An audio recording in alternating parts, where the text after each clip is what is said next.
سرسبز اس گلزار کے یہ پھول یہ عطار کے مردہ دلوں کو دے جلا ہادی ہے طلبگار کے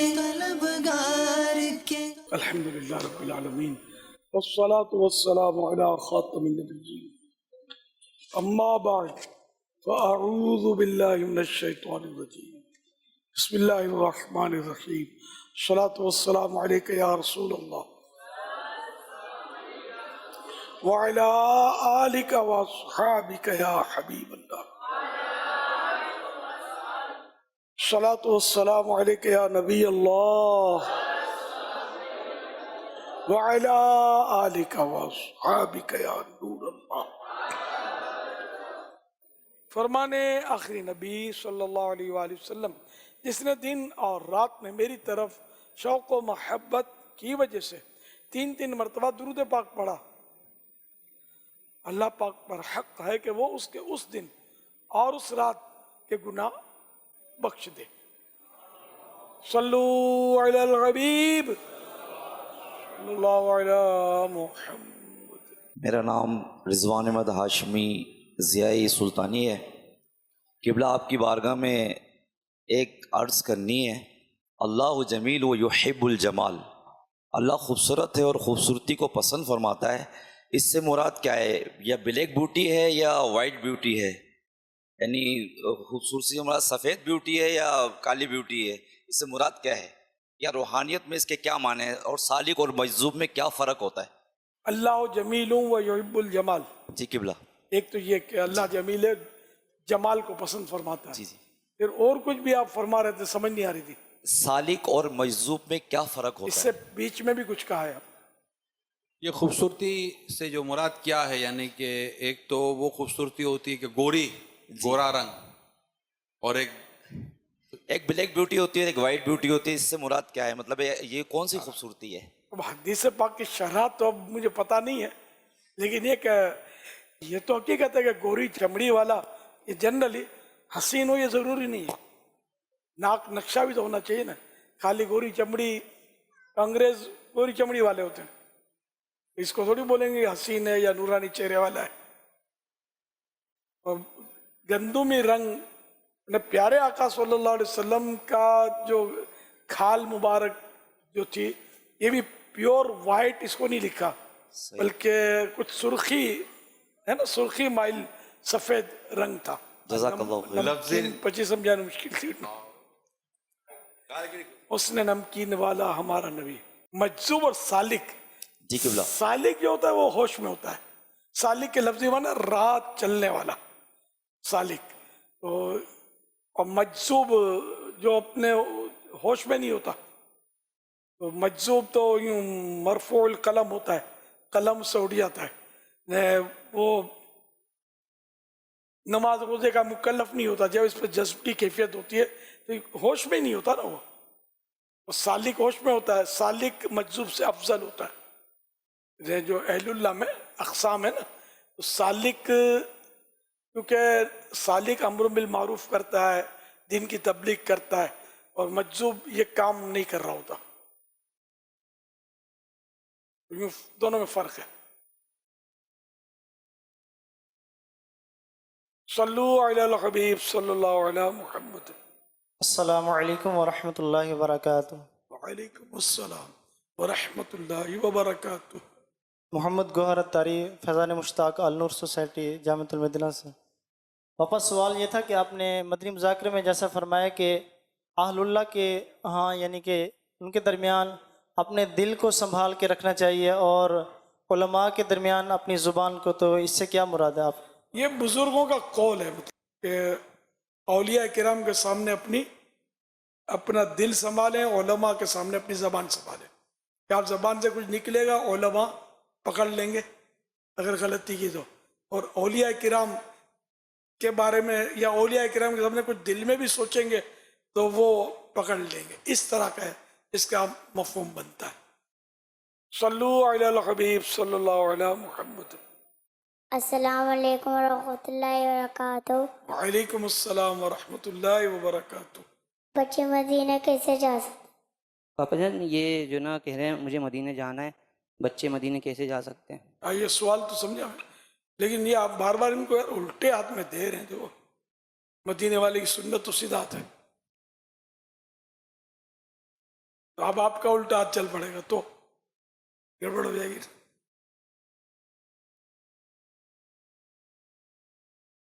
بچے مدینے کیسے جائیں؟ جب اقابل آئیں، اڑ کر جائیں. اکیلے تو نہیں جا سکتے، ابو کے ساتھ ہی جا سکتے ہیں، پاسپورٹ بھی ہوں اور ویزا اور جو بھی فارمیلٹی دنیاوی اعتبار سے جو ہے وہ تو پوری کرنی پڑے گی نا. جب آقا بلائیں گے تو سب فارمیلٹیز بھی پوری ہو جائیں گی اور جھومتے ہوئے مدینہ شریف نکل جائیں گے انشاءاللہ. صلو علی الحبیب صلی اللہ علیہ السلام علیکم ورحمۃ اللہ وبرکاتہ. وسلم. وعلیکم السلام ورحمۃ اللہ وبرکاتہ. پیارے بابا جان، دعا ہے کہ اچھے انداز سے آپ سے کوئی قیمتی مدنی پھول لے سکوں. جو دوست گٹکا کھاتے ہیں، پان کھاتے ہیں، تو ان کی یہ عادت کیسے چھوٹے گی؟ اس کے لیے کوئی مدنی پھول عطا فرما دیں. پان گٹکے کی عادت کیسے چھوٹے؟ جی دعا کریں چھوٹ جائے. برسوں سے سمجھاتے تو رہتے ہیں، لیکن جب ڈاکٹر بولتا ہے نا اب تمہارا منہ کھولو، پورا منہ نہیں کھلتا. پھر وہ پڑا ہوتا چھالا، بعض اوقات وہ چھالا صحیح نہیں ہوتا، اب ڈاکٹر دیتا ہے ڈوز تو وہ چھوٹ جاتا ہے. کیونکہ یہ زیادہ یہ پان گٹکے کھاتے ہیں نا تو بعض اوقات ان کا منہ تنگ ہو جاتا ہے، کھلتا نہیں پورا. زبان پر جو دانے دانے ہوتے ہیں نا، قدرتی دانے جسے ٹیسٹ ذائقہ معلوم ہوتا ہے، یہ دانے بھی گھس جاتے ہیں اور کھانے کا لطف ختم ہو جاتا ہے، سمجھ نہیں آتی اتنی ٹیسٹ کی.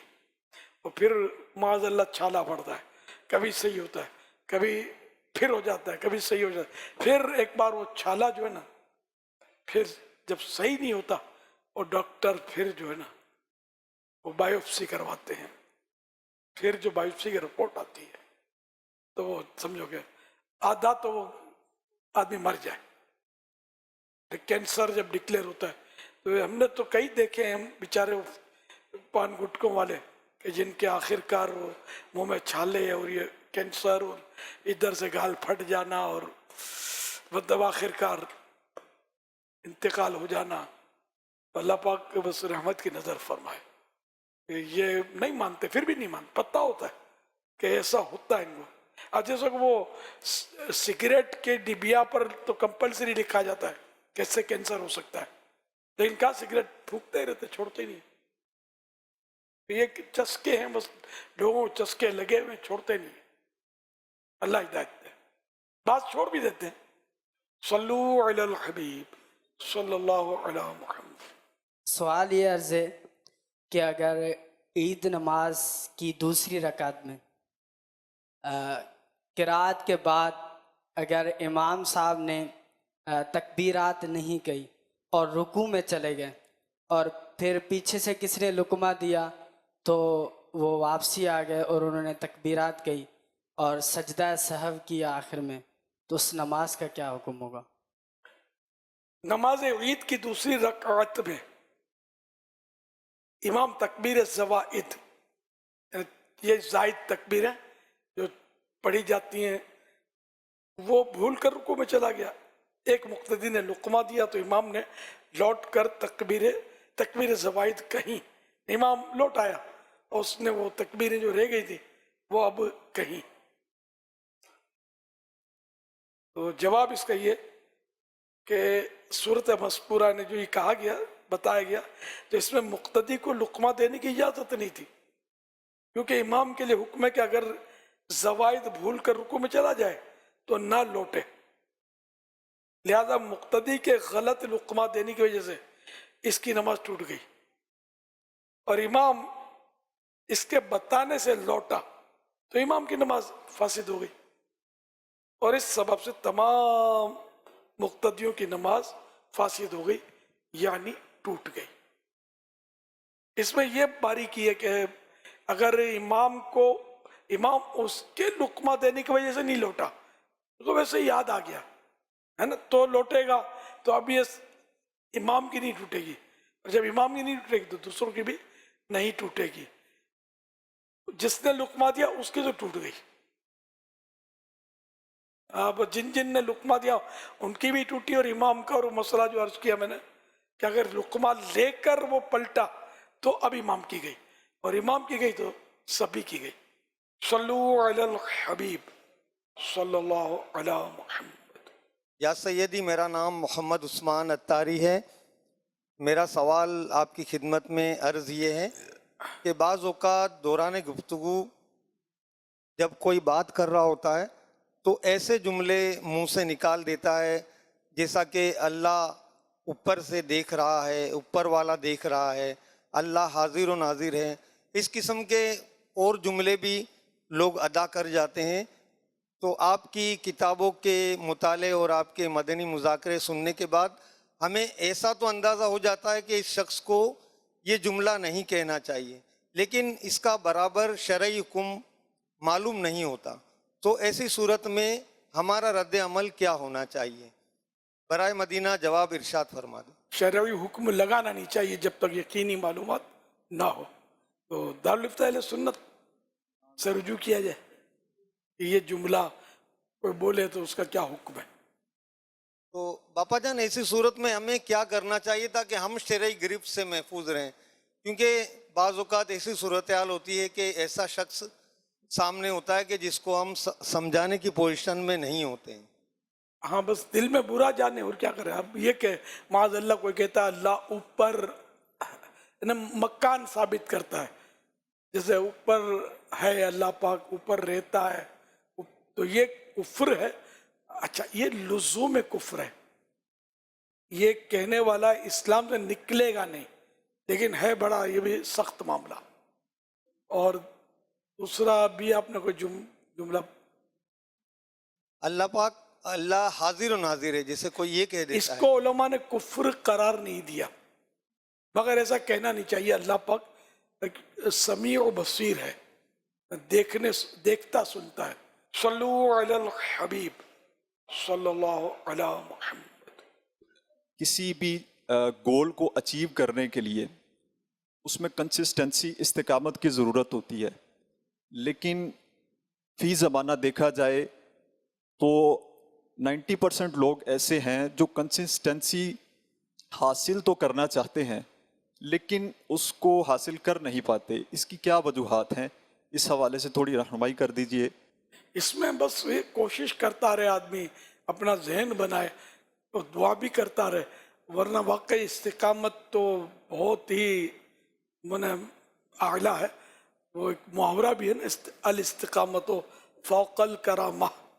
استقامت کرامت پر بھی فوقیت رکھتی ہے، کرامت سے بھی اوپر. کرامت آسان ہے، استقامت مشکل ہے. یعنی یوں یہ محاورہ ہے عربی کا، تو اس لیے وہ جد و جہد کرنے سے ہی کام بنے گا. کوشش کرتے رہیں، اللہ پاک استقامت بھی دے دے گا. صلو علی الحبیب صلی اللہ علی محمد. یا سیدی، میرا آپ کی بارگاہ میں یہ سوال تھا کہ اگر کسی پر حج واجب ہے تو اس کی مصروفیات ایسی ہیں کہ وہ حج نہیں کر سکتا، تو وہ زکوٰۃ دے دے یا پھر کسی اور کو اس بدلے حج کروا دے تو اس کا حج ہو جائے گا؟ حج بدل کے تو شرائط ہیں کچھ، سمجھے. صرف مصروفیت کی وجہ سے اگر حج فرض بھی ہے، لیکن اگر کوئی مصروفیت ہے دنیاوی دکانداری کی، ایسی مصروفیت کہ جو حج فرض کی شرط کو نہ ختم کرے تو اس پر حج ہی فرض ہے. اب حج بدل بھی نہیں کروا سکتا، جبکہ اور کوئی ایسی شرائط نہیں ہے جس سے حج بدل کروانا جائز ہو جائے. حج ہی کرنا ہوگا. تو سعادت ہے یار، دیوانے تو تڑپتے ہیں کہ کسی طرح حج ملے، مدینے کی حاضری ملے. بڑی سعادت کی بات ہے، حج کرنا چاہیے. یا سیدی، آپ کی بارگاہ میں عرض ہے یہ جامعۃ المدینہ کی عمارت پر ایک حدیث پاک تحریر ہے جس کا مفہوم مجھے کچھ یاد ہے کہ دنیا سے بے رغبتی اختیار کرو، اللہ پاک تم سے محبت فرمائے گا۔ تو یا سیدی، اس میں جو دنیا سے بے رغبتی ہے اس سے کیا مراد ہے؟ اس طرح کے مضامین تو حدیثوں میں ہوتے ہیں، بے رغبتی، دنیا سے بے رغبتی، جی جی دنیا میں دلچسپی نہ لینا، انٹرسٹ نہ لینا دنیا کے معاملات میں، کہ دنیا کی ہر وہ چیز نہیں ٹھیک، نہیں اچھی کہ جو اللہ پاک سے دور کرے، آخرت کے اعمال سے دور کرے۔ دنیا وہ خراب کہ جو آخرت کو نقصان پہنچائے، اور وہ دنیا خراب نہیں ہے جو آخرت کو نقصان نہیں کرتی بلکہ فائدہ پہنچاتی ہے۔ جیسے ماں باپ کی خدمت، بال بچوں کی خدمت، شریعت کے دائرے میں رہتے ہوئے، بلکہ نان نفقہ تو واجب بھی ہوتا ہے نا، یہ بھی صورتیں۔ تو یوں مطلب دنیا میں رہ کر کئی ایسے فرائض و واجبات ہیں، وہ بھی عمل ان پر بھی کیا جاتا ہے۔ صلو علی الحبیب صلی اللہ علی محمد۔ میرا نام محمد امین رضا طاری ہے اور میں جامعۃ المدینہ فیضان احمد رضا نارتھ کراچی کے درجہ ثانویہ کا طالب علم ہوں۔ میرا آپ کی بارگاہ میں یہ سوال ہے کہ آپ الحمدللہ زلفیں رکھنے کی ترغیب دلاتے رہتے ہیں، تو بعض اسلام بھائی ایسے ہوتے ہیں کہ جن کی زلفیں گھنگریالی ہوتی ہیں، مطلب بال ان کے گھنگرو بہت ہوتے ہیں، اور اکثر اسلام بھائی ان کے الٹے سیدھے نام رکھ دیتے ہیں، تو اس بارے میں آپ کیا فرماتے ہیں؟ اللہ کرم فرمائے، کیا نام رکھ دیتے ہیں، کس طرح کے؟ الٹے سیدھے مطلب بے ڈھنگے کسی کا، جیسے آپ وہی ہیں؟ جی اجازت مل گئی نا آپ کو؟ الحمدللہ۔ ابو آئے ہوں گے شاید، آج دعوت تو دی تھی میں نے، نہیں پہنچ سکے۔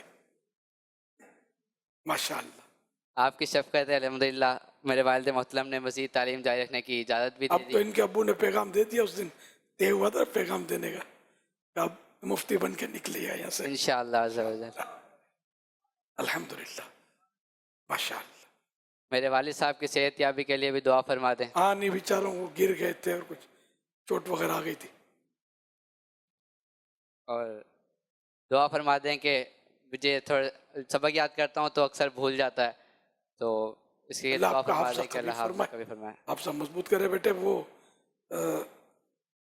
زلفوں کے تعلق سے اب وہ کس طرح کا نام الٹا سیدھا، تو یہ اب زلفوں کی توہین کی، کہ اس کو پتہ بھی ہے کہ سنت ہے، اب بطور سنت اس کی توہین کی، تب تو حکم ظاہر کہ سخت ہو جائے گا ایک دم، مطلب یہ گیا کام سے، ایمان ہی چلا جائے گا۔ لیکن عام طور پہ پتہ نہیں ہوتا، یہ فیشن پرست لوگ جو ہوتے ہیں وہ بھی زلفیں بڑے بڑے بال رکھتے ہیں، پھر پونی بناتا ہے کوئی، کچھ اس طرح کی ترکیبیں کر رہے ہوتے ہیں۔ سوال کرنے کا مقصد یہ ہے کہ ان کا دل دکھتا ہے تو وہ پھر زلفیں کٹوا دیتے ہیں اپنی۔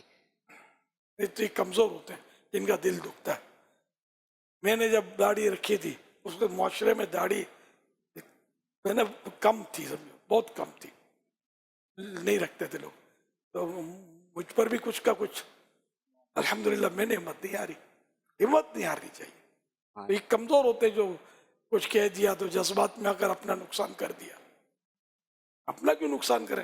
وہ کوئی الٹا سیدھا بول کر اپنا نقصان کر ہی رہا ہے، ہم تو اپنا فائدہ ہی دیکھیں گے نا، خود کو نقصان سے بچائیں گے۔ جزاک اللہ خیرہ۔ مجھے میرے مرشد کریم اور میرے والدین کے ساتھ مسجد نبی میں شہادت کی موت اور جنت البقیع میں مدفن اور جنت الفردوس میں آقا علیہ الصلوۃ والسلام کے قدموں میں جگہ عطا فرمانے کی دعا فرما دیں۔ مسجد نبی میں شہادت چاہیے، فاروق اعظم کو ملی۔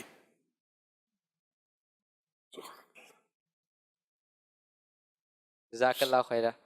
صلو علی الحبیب صلی اللہ علی محمد۔ باپا جان جامعۃ المدینہ میں پڑھا تو الحمدللہ درجہ ثالثہ میں ماشاءاللہ۔ مجھے سوال ہی وہ کہ کڑے کڑے تو ہیڑو تھے تو کہ پڑھائی سمجھ میں نہیں بالکل بھی نہیں اچھنی نے، دل تو ہیڑو تھے تو کہ بھائی چھڑی نہ بھائی کم جی طرف لگی ہوئی نے بھائی، کوئی ہیڑو بتاڑی تو کہ پڑھائی طرف ذہن بھی لگی ہوئی نے اور پڑھائی سمجھ میں بھی اچھے۔ ہاں، شیطان کھینچیا کرے تو پوتے کی طرف پانچے ونو نے۔ جامعۃ المدینہ علم دین حاصل کروں یہ چھڈنو جنے یہ پکو ذہن بنائے گی نا دعا بھی کریا کرو دوا بھی کریا کرو اللہ کرنو دل بھی لگی ہونا آخر ہزاروں پڑھی جی رہے نا دل لگی بھی رہے نا انشاءاللہ الحمدللہ تاہیوں بھی لگی ہونا بس آئیں دعا کری دیو کہ اللہ پاک بعمل اللہ کرے دل لگی ہونا عالم بعمل مفتی اسلام اللہ کرے بنی ہونا جزاک اللہ خیرہ ویاکم صلو علی الحبیب صلی اللہ علی محمد سرسبز اس گلزار کے یہ پھول یہ عطار